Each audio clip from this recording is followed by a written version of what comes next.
Hello மக்களே. இன்னைக்கு நாம அலச போற இந்த சோர்ஸ் மெட்டீரியல் ஒரு சாதாரண கதைலாம் கிடையாது. ஒரு மைண்ட் ப்ளோயிங் ஆன, லிட்ரலா தூக்கத்துக்கு எடுக்கிற ஒரு விஷயத்தை பத்தி தான் நாம பார்க்க போறோம். சோ ஸ்ட்ரைட்டா மேட்டருக்கு வருவோம். இந்த ஸ்டோரிக்குள்ள முழுசா டைவ் பண்ணி என்னதான்ப்பா நடந்துச்சுன்னு தெரிஞ்சுக்கலாம் வாங்க. இப்போ உங்க மைண்ட்ல ஓடுற அதே கேள்விதான் எனக்கும். காணாம போன ஒரு சின்ன பொண்ணு எப்படி 3000 வருஷம் பழமையான ஒரு எகிப்து நாட்டு சவப்பெட்டிக்குள்ள, அதாவது ஒரு சார்கோஃபாகஸ்குள்ள போனா? ஒரு நிமிஷம். வாட்? தலையே சுத்துதில்ல? இது ஏதோ நம்ம ஊர்ல நடக்கிற சாதா மிஸ்ஸிங் கேஸ் கிடையாது.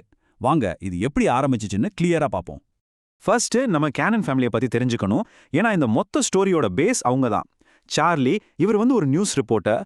அவரோட வைஃப் லோரி, அவங்களுக்கு கேட்டின்னு ஒரு அழகான பொண்ணு. எல்லாம் ரொம்ப நார்மலா நல்லா தான் போயிட்டு இருந்துச்சு. ஆனா அந்த நாள் காலையில 11 மணிக்கு லோரி தன்னோட பொண்ணு கேட்டியை கடைசியா பாக்குறாங்க. அடுத்து மதியம் 3 மணிக்கு அப்பா சார்லி பாக்குறாரு. அவ்வளவுதான். ஈவினிங் ஆகுது. வீட்ல பெரிய பேனிக். பொண்ணை காணாமனு பதறி போய் போலீஸ்க்கு கால் பண்றாங்க. திடீர்னு குழந்தை காணாம போனா அந்த வீட்ல பயம் எந்த அளவுக்கு எகிரி இருக்கும்னு இமேஜின் பண்ணி பாருங்க. இங்க தான் நம்ம லோக்கல் காப் ஆபீசர் ஜாக்கி என்ட்ரி கொடுக்கறாரு. இவர் என்ன சொல்றாரு தெரியுமா?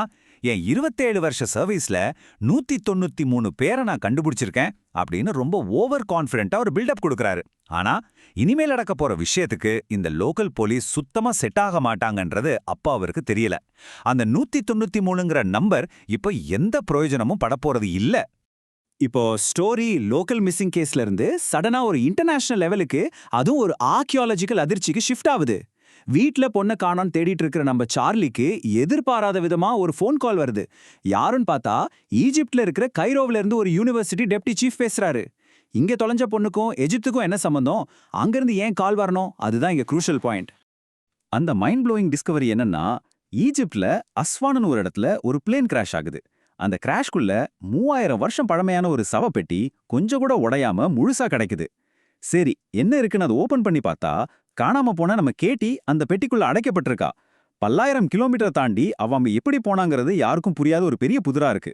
பொண்ணு கிடைச்சிட்டான்னு சந்தோஷப்படுறதா, இல்ல எப்படி அங்க போனான்னு பயப்படுறதா? அவ எப்படியோ திரும்பவும் வீட்டுக்கு வந்துடுறா. ஆனா இப்பதான் அவங்களுக்கான நிஜமான நைட்மேர் ஆரம்பமாகுது.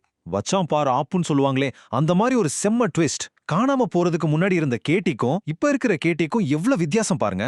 முன்னாடி மேஜிக் ட்ரிக்ஸ் பண்ணிட்டு கியூட்டா இருந்த அந்த பொண்ணு இப்போ ரொம்ப ஃபெரல்லா ஒரு மிருகத்தனமா மாறிட்டா. உறைஞ்சு போய் பாக்குறா. அவ தோலை அவளே பிச்சுக்கிறா. ஆனா இதுல உறைஞ்சு போற விஷயம் என்னன்னா, டாக்டர்ஸ் செக் பண்ணும்போது அவளோட பல்ஸ் ரேட் 85 தாண்டவே இல்ல. வைட்டல்ஸ் எல்லாமே பெர்ஃபெக்ட்டா நார்மல்.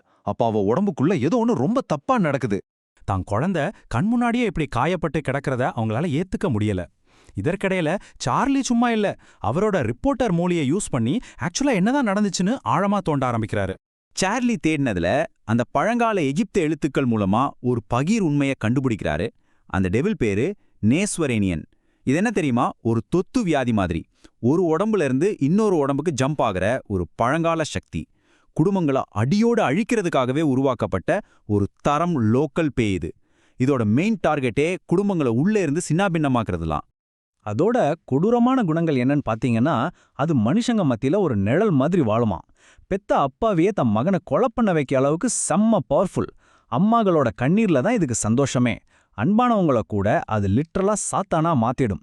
அது சும்மா உயிர் எடுக்காது, டோட்டலா ஒரு ஃபேமிலியை மென்டலா டார்ச்சர் பண்ணி டெஸ்ட்ராய் பண்ணிடும்.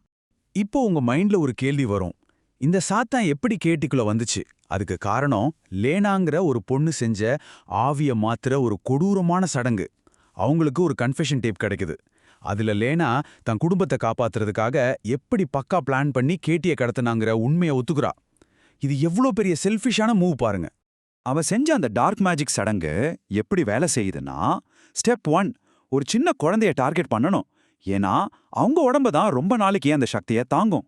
ஸ்டெப் 2 சரியா 80 வினாடிகள் ஆகிற ஒரு மந்திரத்தை ஓதணும். ஸ்டெப் 3 அந்த தீய சக்திய புது உடம்புக்கு மாத்தினதுக்கு அப்புறம் அந்த உடம்ப சவப்பெட்டிக்குள்ள அடைச்சு வைக்கணும்.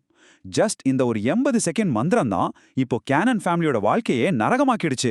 பாகம் 6 பயங்கரமான ஃபைனல் கிளைமேக்ஸ். இப்போ நாம கதையோட உச்சக்கட்ட கிளைமேக்ஸ்க்கு வந்தாச்சு. வீட்ல கேட்டிக்குள்ள இருந்த அந்த டெவில் இப்போ முழுசா முழிச்சுக்குச்சு. இனிமேல் ஆட்டம் வெறுத்தனமா இருக்க போகுது. அந்த வீடே இப்போ ஒரு ஹவுஸ் ஆஃப் ஹாரர்ஸ். கேட்டி பல குரல்கள்ல பேசி மொத்த குடும்பத்தையும் மேனிப்புலேட் பண்றா. பாட்டிய ஒரு ரூம்ல பயத்துல பூட்டி வைக்கிறாங்க. நம்ம லோக்கல் காப் ஆபீசர் ஜாக்கியும் அங்க வந்து ஒரு பிளடி கான்ஃபரன்டேஷன்ல, அதாவது ஒரு ரத்த களரியான சண்டையில மாட்டிக்கிறாரு. வீட்ல இருக்கிறவங்க ஒருத்தருக்கு ஒருத்தர் மாத்தி மாத்தி சண்டை போட்டுக்கிறாங்க. அந்த பேய் அவங்க ஃபேமிலியை வச்சு செஞ்சிருச்சுன்னு தான் சொல்லணும். ஒரு பக்கம் ரத்தம், சண்டை, வன்முறை நடந்துட்டு இருக்கும்போது இன்னொரு பக்கம் அந்த குடும்பம் உயிர் பிழைக்க கதறி பிரார்த்தனை பண்றாங்க. அந்த டெரருக்கும் இந்த பிரேயருக்கும் உள்ள கான்ட்ராஸ்ட் உண்மையிலேயே ரொம்ப ஹெவியா இருக்குல்ல. ஆனா இதுல என்ன ரொம்பவே ஃப்ரீஸ் ஆக்குன விஷயம் என்னன்னா, பேய் பிடிச்ச அந்த குழந்தை கேட்டி அந்த ரத்த களரிக்கு நடுவுல ரொம்ப ஸ்வீட்டா சிரிச்சுக்கிட்டே சொல்றா.